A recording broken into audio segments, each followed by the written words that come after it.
Rasulullah itu memberikan keteladanan, lebih banyak memberi contoh daripada jangan ini, lakukan ini. Tidak, Nabi mendidik istrinya dengan memberi contoh. Kalau bapak berkehendak istri rajin sholat, maka bapak beri contoh tidak pernah menelaikan sholatnya.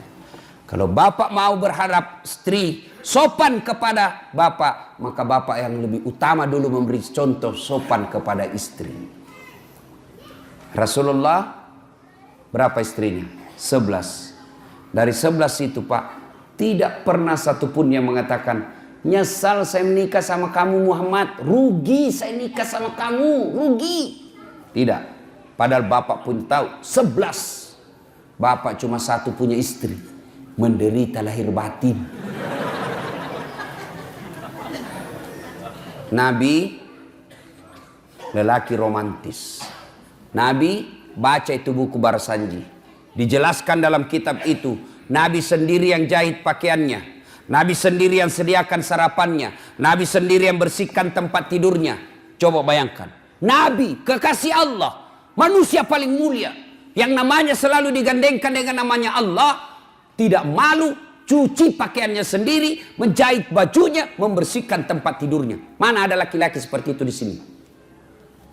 Itu Nabi Pak. Kita mentang-mentang baru security, gengsi bersihkan tempat tidur. Tolong hargai saya security.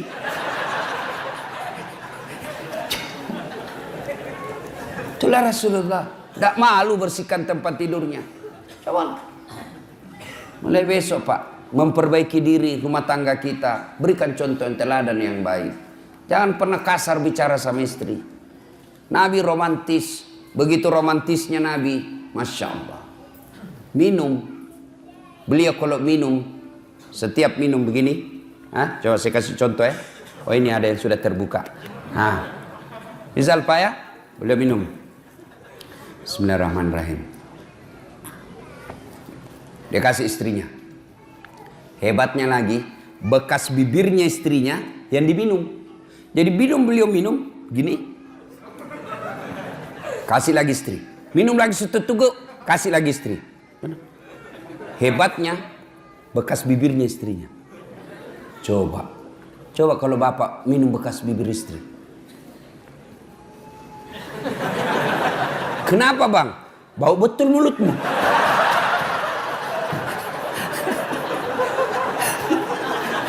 Salatullah, salamullah ala toha Rasulillah. Salatullah, salamullah ala yasin Habibillah. Alhamdulillah. Berikutnya, sudah punya suami, punya istri, hamil, melahirkan anak. Kewajiban bersama antara orang tua kepada anaknya. Apa kewajibannya? 1, lahir anakmu, kasih nama yang baik. Nama yang baik nama artis? Bukan. Nama yang baik nama selebriti? Bukan. Nama yang baik, nama yang ada doa dan harapan kebaikan di dalamnya. Kasihlah nama-nama sahabat Nabi. Nah, saya kasih kau nama Khalid. Ini Khalid, salah satu sahabat Nabi yang menjadi panglima perangnya Umar bin Khattab, dibawa ke pemimpinan komandonya Khalid bin Walid. Tidak pernah satu kali pun perang yang dia pimpin kalah. Inilah Khalid, saya mau kau nanti menjadi besar panglima orang Islam yang membela agamamu. Nih, saya mau kau seperti Khalid. Nah, lahir anaknya perempuan besar. Nah, saya kasih kau nama Sumayyah.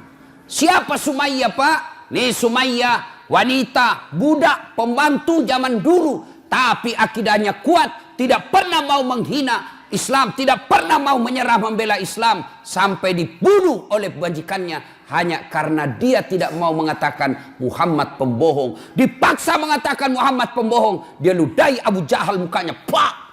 Abu Jahal, mukamu lebih hina daripada kotoran onta. Marah Abu Jahal, dia tikam Sumayyah, meninggal. Manusia pertama mati syahid bukan laki-laki. Sumayyah Kai, saya mau seperti kau bela agamamu. Sumayyah. Jangan kasih nama artis. Apa artis? Iya kalau baik akhlaknya. Coba lihat artis-artis kita sebagian. Ramadan dia pakai kudung. Ramadan dia nangis-nangis pak. Selesai lebaran telanjang lagi pakaiannya. Mau anak-anak kita menjadi orang munafik seperti itu? Saya mau kasih kau nama siapa nak? Lionel Messi. Supaya kau jago main bola. Apa jago main bola? Sampai sekarang saja PSSI selalu ribut. Kasih nama-nama baik-baik pak. Jangan lagi berkata apa arti sebuah nama. Bayangkan seandainya tidak ada nama semua di sini pak. Terutama kalau pilih caleg. Gimana memilih caleg kalau tidak ada namanya? Pilih saya siapa? Anu. Pilih saya siapa? Anu. Ini repot pak. Nama adalah simbol dalam ilmu komunikasi. Nama dalam Islam, nama adalah doa, nama adalah identitas. Coba saya kasih kau nama nak mutmainnah. Apa artinya mutmainnah? Jiwa yang tenang. Maka setiap orang memanggilnya mutmainnah, wahai kau jiwa yang tenang. Orang doakan. Kalian juga ini untuk saya ingat. Kalian yang punya nama Muhammad, jangan kau hina itu nama.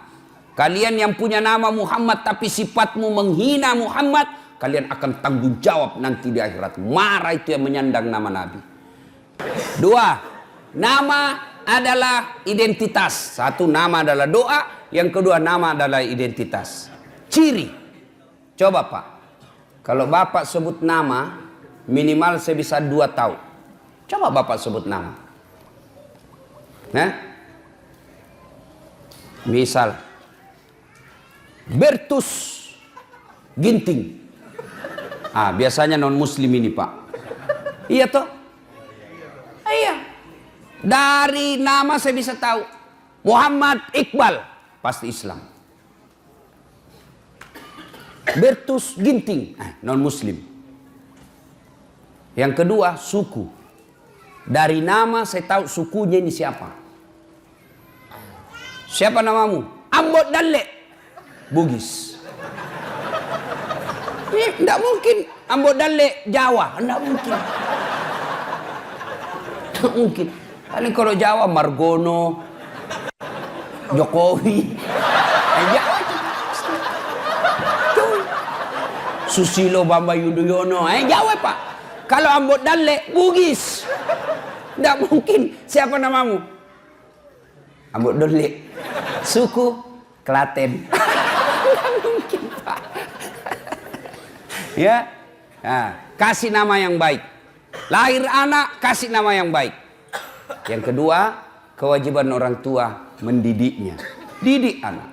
Bagaimana cara mendidik anak? Silakan baca buku-buku riset.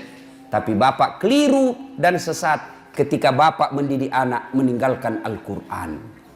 Allah mengabadikan satu surah untuk kita orang Islam, metode dan tata cara yang tepat dalam mendidik anak. Surah apa Ustadz? Ada yang tahu? Ada yang tahu? Coba saya kasih hadiah. Ayo, angkat tangan. Siapa yang tahu? Saya kasih hadiah. Siapa? Ayo, mana? Ayo. Anak muda. Siapa? Surah apa? Angkat tangan, sebut, naik ke sini. Bapak Pak. Surah ayat. Karena Bapak lupa ayatnya cuma 50 Bapak hadiah. Hadiah. Siapa yang tahu surah apa? Kan sudah ditahu surah Luqman. Ayat berapa? Ayo Bapak. Ayat 12 sampai? Pokoknya ayat 12 sampai dan seterusnya. Ini hadiahnya Pak. Coba Pak. Lain-lain itu rasanya uang Ustadz Pak. Ya. Tapi ada anak muda yang bisa? Ya, ada. Surah berapa? Luqman ayat 12 sampai? Kau bukalah. Supaya Bapak berhenti penasaran, buka nanti. Mulai dari surah Luqman ayat 12 dan seterusnya. Bagaimana Al-Quran mendidik anak? Nah, di situ, ya bunayya, la tusrik billah. Wahai anakku, jangan kau menserikatkan Allah. Itu dulu ajarkan anak-anak kita. Bagaimana cara mendidik anak yang masih kecil, usia 2 tahun, 3 tahun. Bagaimana cara mendidik anak? Biasanya anak-anak kita senang dengan lagu, maka perkenalkan agama tauhid dengan lagu-lagu. Dengan lagu apa? Lagunya Umi Rama. Katakan Tuhan itu satu. Itu lagunya Umi Rama. Kasih lagu-lagu yang islami. Topi saya bundar, bundar topi saya. Kalau tidak bundar, bukan topi saya. Ya pastilah karena kepala kita bundar. Gantilah itu lagu. Tuhan saya Allah, Allah Tuhan saya. Kalau bukan Allah, bukan Tuhan saya. Itu akidah. Banyak Tuhan.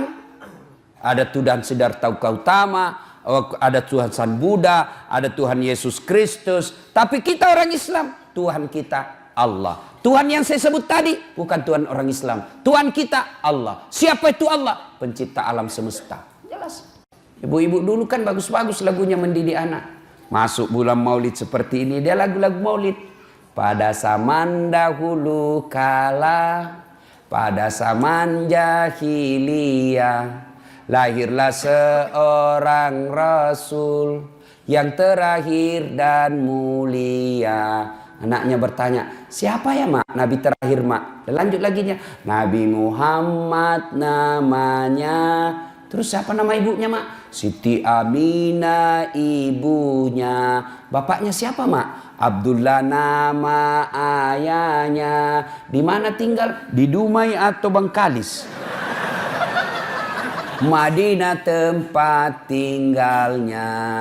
Oh gitu ya mak. Terus gimana lagi dong mak? Setelah dewasa diangkat menjadi rasul. Siapa yang angkat mak? Vice President atau security?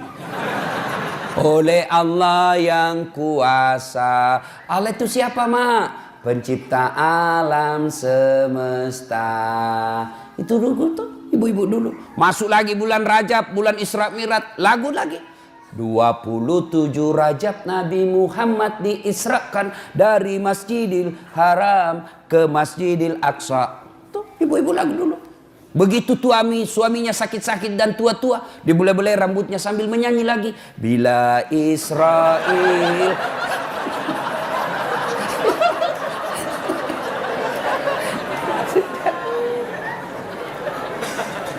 Kenalkan akidah melalui lagu-lagu. Nabi ketika hijrah dari Makkah ke Madinah, sampai di Madinah kan disambut dengan lagu. Tala'al badru alaina min saniyatil wada. Itu kan lagu. Jadi lagu itu tergantung redaksinya. Kalau lagu maksiat ya haram. Kalau lagu-lagu dakwah ya boleh dong. Saya zaman kecil kan lagu-lagunya Umi Rama saya hafal-hafal pak. Ebit GAD. Mungkin Tuhan mulai bosan melihat tingkah kita yang selalu salah dan bangga dengan dosa-dosa. Bangga dengan dosa-dosa. Coba. Itu lagu-lagu dulu. Dari pintu ke pintu. Pengamen. Lagu-lagu dulu pak. Lagunya Umi Rama kita hafal-hafal pak. Mengapa minuman itu haram? Karena merusak kepikiran. Itu lagu-lagu dulu pak. Sekarang lagunya anak-anak. Pulang-pulangku berbadan dua.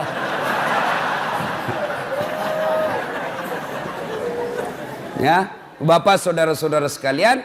Nah, mendidik anak kita, didiklah dengan akidah, sampaikan pendidikan akidah, mendidiknya. Nah, yang ketiga, memberi makan. Tugas suami lebih fokus kepada mencari nafkah.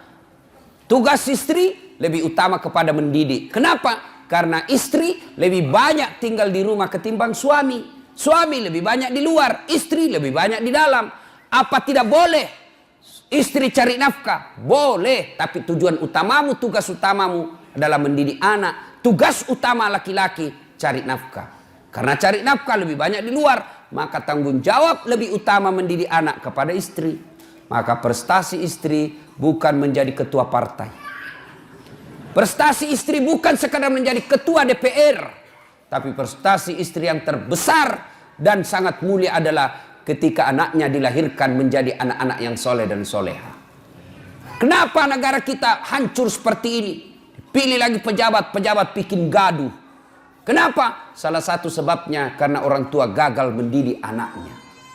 Coba kalau orang tua semua berhasil mendidik anaknya, maka dia akan mendapat anak-anak yang soleh dan soleha, anak yang taat beragama, akhirnya jadi pejabat yang taat beragama. Ibu bapak saudara-saudara sekalian yang saya hormati, memiliki keluarga yang dirindukan oleh surga tentu harus berpedoman kepada Al-Quran. Maka tidak boleh menyandarkan rumah tangga semata-mata karena dunia semata. Karena dunia ini wa mal hayatud dunya illa mata'ul hurur. Dunia ini hanya tipu daya semata. Dunia ini tempat transit. Tujuan kita yang terakhir akan adalah sampai di akhirat. Maka Nabi mengajarkan, kejarlah duniamu seolah-olah kau akan hidup selama-lamanya. Tapi jangan lupa kejar akhiratmu seolah-olah kau akan mati besok. Maka berimbang. Dunia tempat untuk mengejar akhirat. Akhirat adalah tujuan akhir kita. Jangan sampai terminal kita yang namanya dunia ini, tempat transit kita yang namanya dunia ini, kita menghalalkan segala cara, lalu kita melupakan tujuan akhir kita, yaitu akhirat. Maka keraknya neraka ditempati orang munafik.